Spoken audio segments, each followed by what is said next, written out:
Yun guys. At narito na tayo sa Itikan guys. Yun ang tutuloy na natin ang ating vlog guys dahil sa may mga kalapati ay natakot sa malalaking ibon guys kanina at hindi na nila binalikan yung pagkain nila. Kaya ito naman dito pumunta tayo dito sa Kalapatian. Itikan guys, yan. Medyo natunaw na yung na frozen na tubig, kaya yun maluwang na ulit ang lalangayan ng mga itik guys. Yan sila. Yun. At dito naman tayo magpapakain. May natira pa naman akong pagkain, tinapay na ibibigay sa kanila. Yan guys ang kapaligiran natin ngayon. Nasa 0 degrees ang temperature natin. Uminit na, hindi na minus kaya na yun. Maluwang na ulit ang lalangoyan ng mga itikera. Itik, how are you? Yun guys, at pagpapakain ulit tayo ng itiks. Yun. Yan guys, iwan ko lang kayo dito guys at ako'y magbibigay na ng pagkain nila. Yun.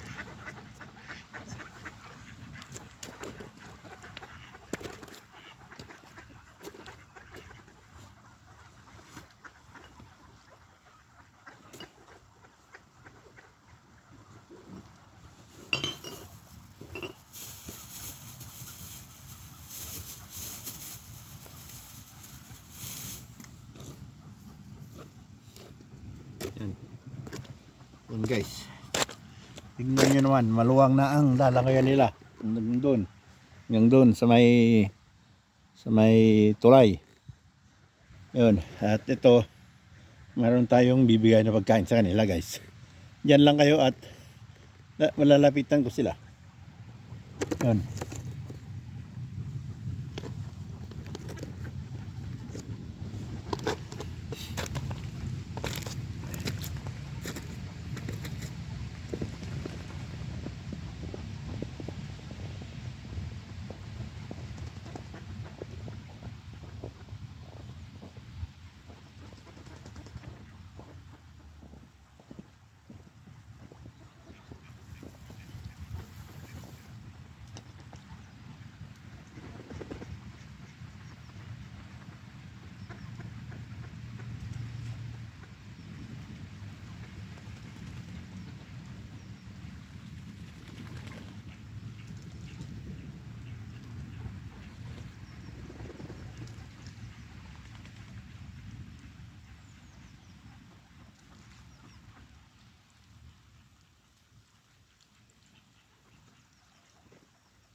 Yun guys, at nabigay ko na rin yung pagkain nila.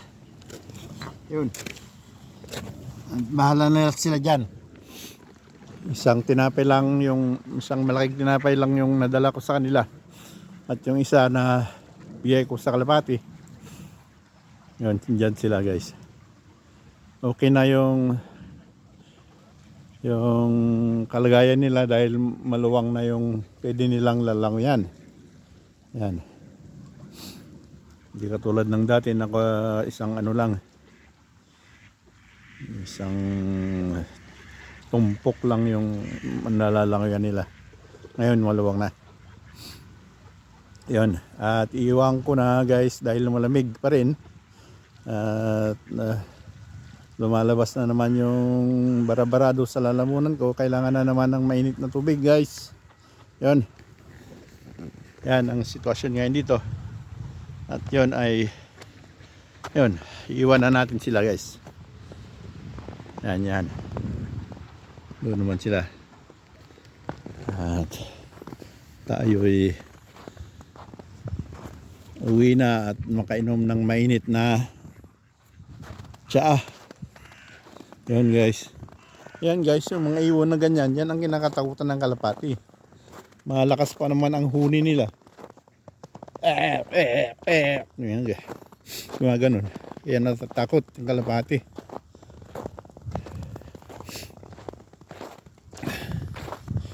Yan guys, ang sitwasyon ngayon natin dito, hindi pa rin nawawala yung snow paradise. Maganda pa rin tignan. Paraiso pa rin, puting paraiso. Ayun.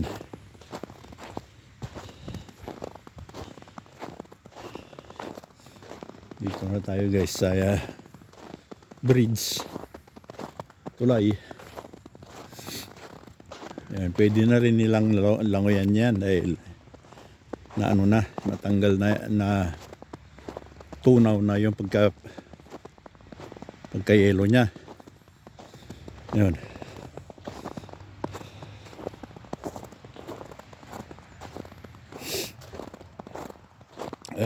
Lamig pa rin guys, lamig. 0 degrees tayo pero malamig din, malamig pa rin. Yun, yung ibon na yan. No? Lakas ng huni. Kaya natatakot yung mga kalapati. Mga 5 ganyan na nag-ikot-ikot doon. Nagsilayasan na yung mga kalapati. Guys. Ano yan, one yan.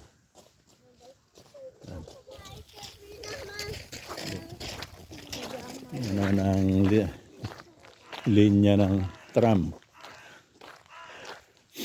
Naririnig nyo ba yan guys? Lakas ng huni. Kaya yun, natatakot tuloy yung kalapati nila. Yun guys. Yan ang kaganapan dito sa Natural Park. Nature.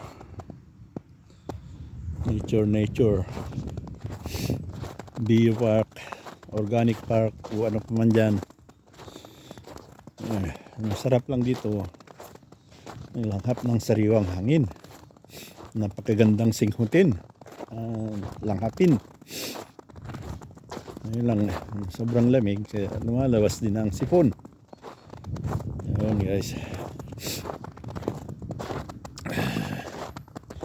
Mga namamasyal lang yung mga bata, napasyal yung mga may alagang aso.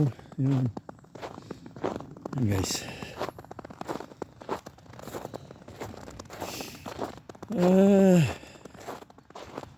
Madam na init, kumter pa rin. Kumter.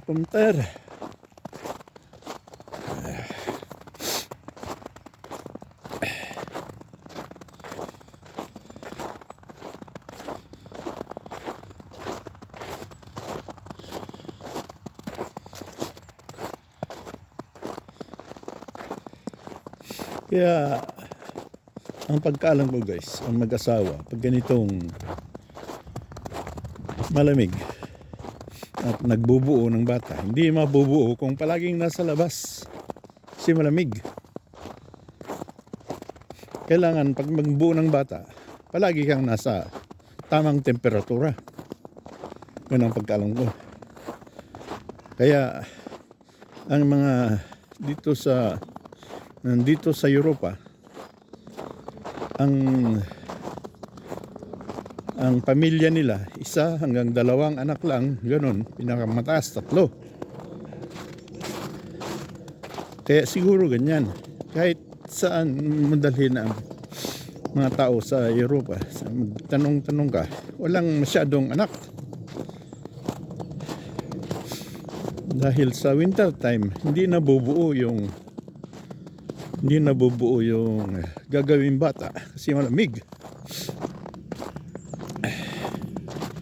Yan siguro ang isang dahilan kaya hindi masyado matao ang Europa. Dito sa Germany, kalahati siguro ng tao dito, kalahati ng populasyon ay hindi taga mismong Germany o Europa.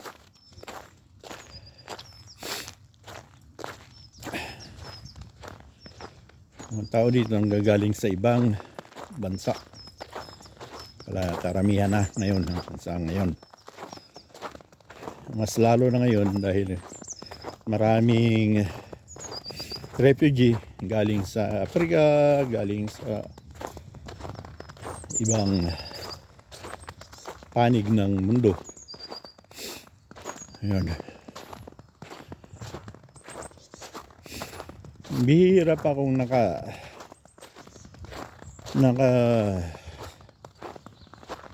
nakamit na German na 5 ang anak, 4, 6. Di katulad sa atin na 7, 8, 9, mayroon pa 10. Dito hanggang 1, 2 lang. Pagkatapos pa ng 18 years ng anak, dalawa na lang, iisa na nga lang, gusto pang humiwalay, gusto pang magbukod. Kaya ang natitira, yung mag-asawang may anak, iniwan na ng anak, nagtira kuha ng sariling tirahan. Ang inalagaan ngayon ng mag-asawa, aso. Kinakausap nila, ginagawang yun ang baby nila, yung aso. Kaya karamihan ang mga kapitbahay ko, lahat may aso. Yan,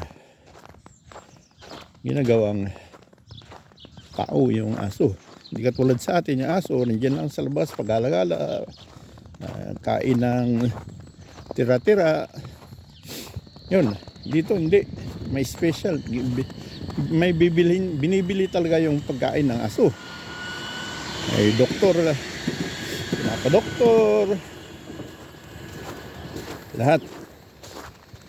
May insurance din. Kaya yan, nagandahan. Kasi wala nang ibang magawa yung mag-asawa kung humiwalay na yung 1, 2 anak. 18 years old na, gusto na magsariling buhay.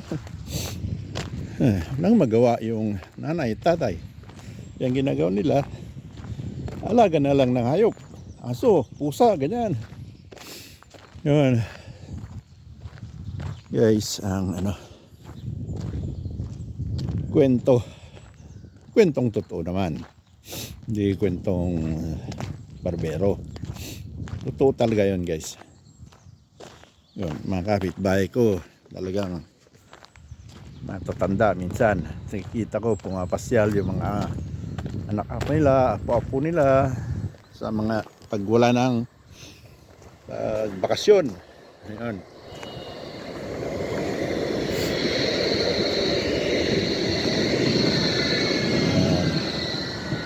Guys, so yan ang kwento. Kaya hindi gaanong matao ang Europa. Dumami na lang ang tao dito dahil maraming nag-migrate, maraming mga refugee dito ang bagsak. Pag may magkagulo sa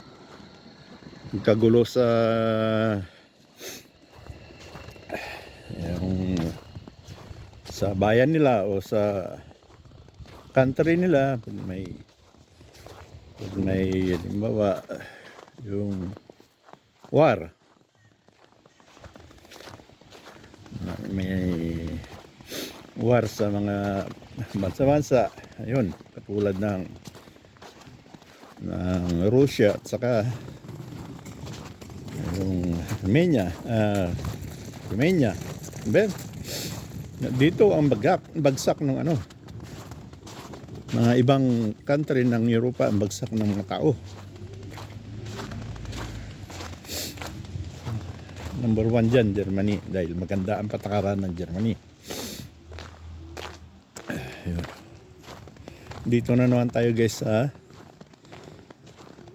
nagpapakainan ka ng ibon. Yan, wala pa rin, hindi pa rin nagalaw yung binigay ko na pagkain ng ibon. Dahil nga yun, daming daming ibon na malalaki.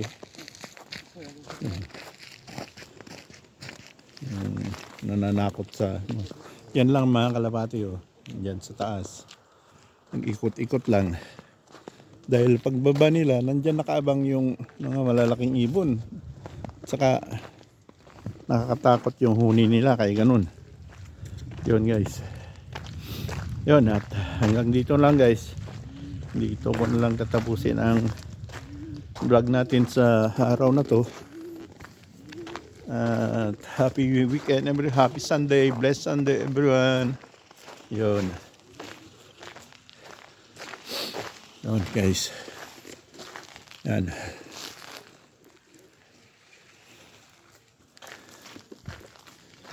Yun, no.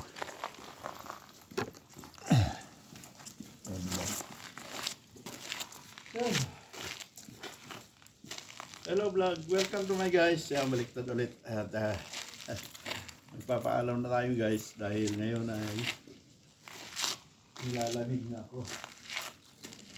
Gusto ko nang minom ng mainit na tsaa. Okay, maraming salamat guys. Thanks for watching. Bye bye. Ayun.